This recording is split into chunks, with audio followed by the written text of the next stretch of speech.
अधूरा साया। आर्यन ने शहर के शोर शराबे से दूर एक पुराना बंगला किराए पर लिया था। वह एक लेखक था और उसे शांति चाहिए थी। बंगले के केयरटेकर ने चाबियां देते वक्त बस एक ही बात कही थी, साहब, रात को अगर तीसरे कमरे से कोई आवाज आए तो उसे अनसुना कर दीजिएगा। आर्यन हंस दिया। उसे भूत प्रेत पर यकीन नहीं था। पहली 2 रातें बहुत सुकून से बीती, लेकिन तीसरी रात जब घड़ी में 2:15 बजे थे, आर्यन को एक अजीब सी आवाज सुनाई दी। खुरच खुरच, जैसे कोई नाखून से लकड़ी की दीवार को कुरेद रहा हो। आवाज उसी तीसरे कमरे से आ रही थी। आर्यन अपनी मेज से उठा। गलियारे में सन्नाटा इतना गहरा था कि उसे अपनी धड़कनें साफ सुनाई दे रही थी। उसने तीसरे कमरे के दरवाजे पर हाथ रखा। दरवाजा हल्का सा खुला था। जैसे ही उसने अंदर झांका, कमरे के कोने में उसे एक काला साया बैठा दिखाई दिया। वह साया हिल नहीं रहा था, बस दीवार को खुरच रहा था।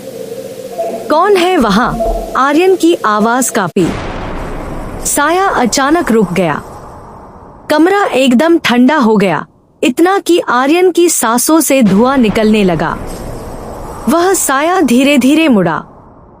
आर्यन की चीख गले में ही फंस गई। उस आकृति का कोई चेहरा नहीं था, सिर्फ एक सपाट सफेद खाल, जिस पर आंखों की जगह 2 गहरे काले गड्ढे थे।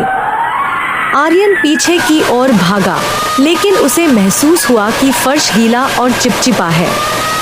उसने नीचे देखा तो फर्श पर खून जैसा गाढ़ा तरल फैल रहा था। वह अपने कमरे में घुसा और दरवाजा बंद कर लिया। वह पूरी रात बिस्तर के नीचे दुबक कर बैठा रहा।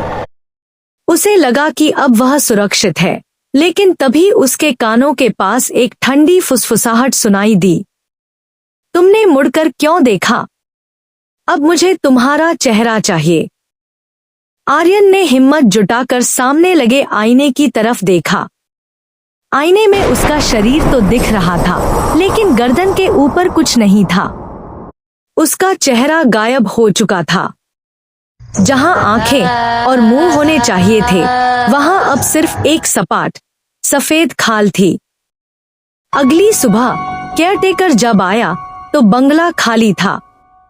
मेज पर आर्यन की अधूरी कहानी पड़ी थी। केयरटेकर ने ठंडी आह भरी और दीवार पर एक और लकीर खींच दी। वहां पहले से ही ऐसी कई लकीरें थी। उसने तीसरा कमरा धीरे से बंद किया और बुदबुदाया, एक और चेहरा मिल गया।